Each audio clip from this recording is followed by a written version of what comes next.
What's up, guys? Alright. So, it's called rookie season for a reason. Figure we'd start with some basics. Ice fishing. I have just a cheap polar tip up. There's so many different styles of tip ups that you can go through. I don't mind these ones. How it works is when a fish would grab this, you grab the line, the top here is shaped like a T. It spins and releases the flag. So that's what it would look like underneath, if it was actually in the hole.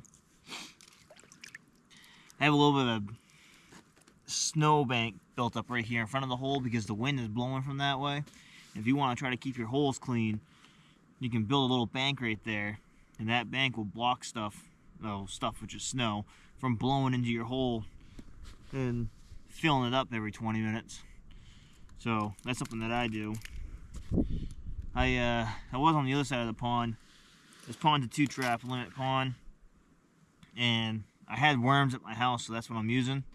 I would much prefer to use bait fish over worms, but the cold water just jacks them up. So figured I would talk about my process. I keep looking over my shoulder because there's another flag over there, or another trap I should say, and I want to make sure I don't miss something. But I'm fishing for trout, so I got a sounder, which is just a weighted lead essentially. You can hook it onto your pole, your line in this case. It's on a pole. You drop it into the water, which mine, it's a little frozen up. I tied a little loop in mine right here because the last hole I was at, that's how deep it was. And so this one is sitting on the bottom now. I'm not in a lot of water. So top of the ice hole is where I'm pinching with my right hand. So that's how deep it is to the bottom. And I'm okay with that. Like I said, I'm fishing for trout. So when you're fishing for trout, you typically don't need to be fishing for 40 feet of water, unless you're fishing for like lake trout. But I'm fishing for brookies. So that, for me, that's a good depth. Brook trout like cold water, so usually in the summertime, or when in warmer weather, they're more in the depth. They're a little bit more where it's cooler, Where it's wintertime, and obviously I'm on a frozen lake, they can come up to shore much closer.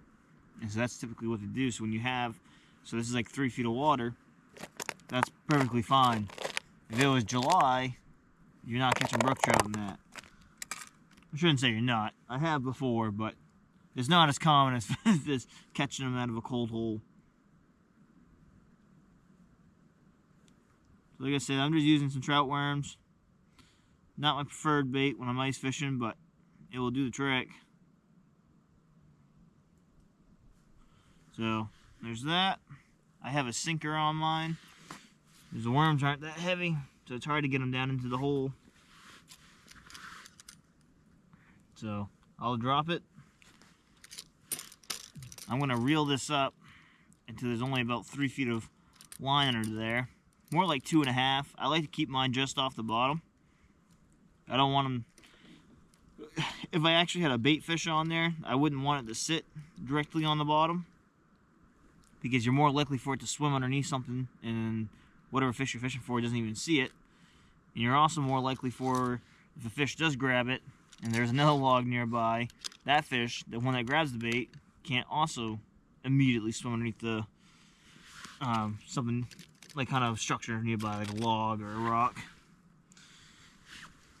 So there's a lot of different style of reels, and some of them have tensioners on them, which the tensioners are nice to set for.